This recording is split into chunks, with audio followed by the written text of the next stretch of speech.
আমি পজিটিভলি যাচ্ছি, আমি কোনো কিছু অস্বীকার করছি না। জনরায়কে সম্মান দিতে হবে, কিন্তু সেটা সাংবিধানিকভাবে দিতে হবে, আইনগতভাবে দিতে হবে। এখানে ইমোশনের কোনো জায়গা নেই। রাষ্ট্র ইমোশন দিয়ে চলে না, রাষ্ট্র চলে সংবিধান দিয়ে, আইন দিয়ে, কানুন দিয়ে।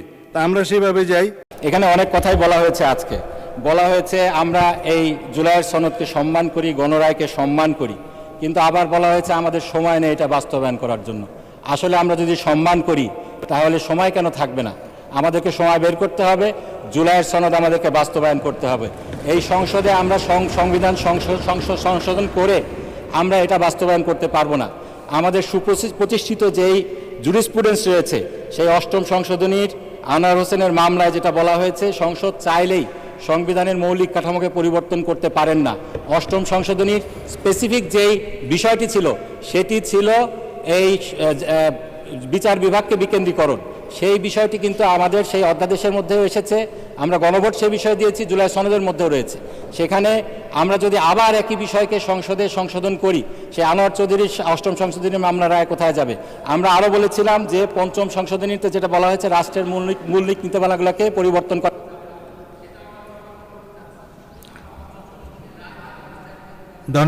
ধন্যবাদ মাননীয় সদস্য। এখানে যে আলোচনা হয়েছে, আমাদের মাননীয় স্বরাষ্ট্রমন্ত্রী যেটি বলেছেন, জুলাই আবেগ নয়, আবেগ দিয়ে রাষ্ট্র চলে না। এই প্রসঙ্গে বলতে চাই মাননীয় স্পিকার, জুলাই আবেগ নয় কথা সত্যি, কিন্তু জুলাই আবেগ, জুলাই একই সাথে বাস্তবতা।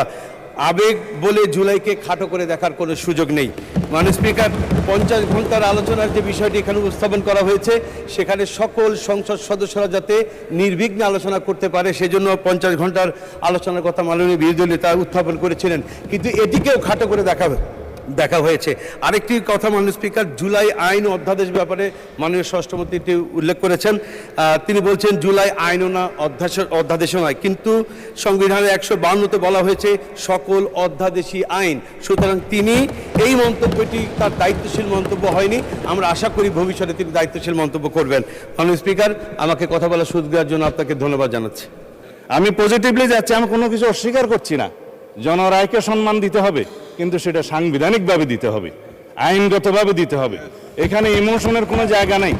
রাষ্ট্র ইমোশন দিয়ে চলে না, রাষ্ট্র চলে সংবিধান দিয়ে, আইন দিয়ে, কানুন দিয়ে। তা আমরা সেইভাবে যাই। আমি বিরোধী দলে না থাকে যথেষ্ট সম্মানের সাথে এটা প্রস্তাব দিতে চাই যে আসুন আমরা কার্য উপদেষ্টা কমিটিতে সে বিষয়ে আলোচনা করি, কখন সংবিধান সংশোধনের জন্য আমরা বিল উত্থাপন করতে পারবো, এবং জুলাই জাতীয় সনদকে আমরা অক্ষরে অক্ষরে পালন করতে আমরা প্রতিশ্রুতিবদ্ধ। আমরা জাতির কাছে অঙ্গীকার করেছি যে জুলাই জাতীয় সনদ ঐতিহাসিকভাবে যেভাবে স্বাক্ষরিত হয়েছে, রাজনৈতিক সমঝোতার দলিল হিসেবে তার প্রতিটি শব্দকে আমরা সম্মান করি। কিন্তু জুলাই জাতীয় সনদের বাইরে আরোপিত কোনো আদেশ দিয়ে, কোনো অবৈধ আদেশ দিয়ে সেটা কোনো সংবিধান সংশোধন করা যায় কিনা, সেটা একটা বিশাল আইনি প্রশ্ন, সাংবিধানিক প্রশ্ন। সেটাও আমরা ডিবেট করি, আলোচনা করি। আমরা কার্য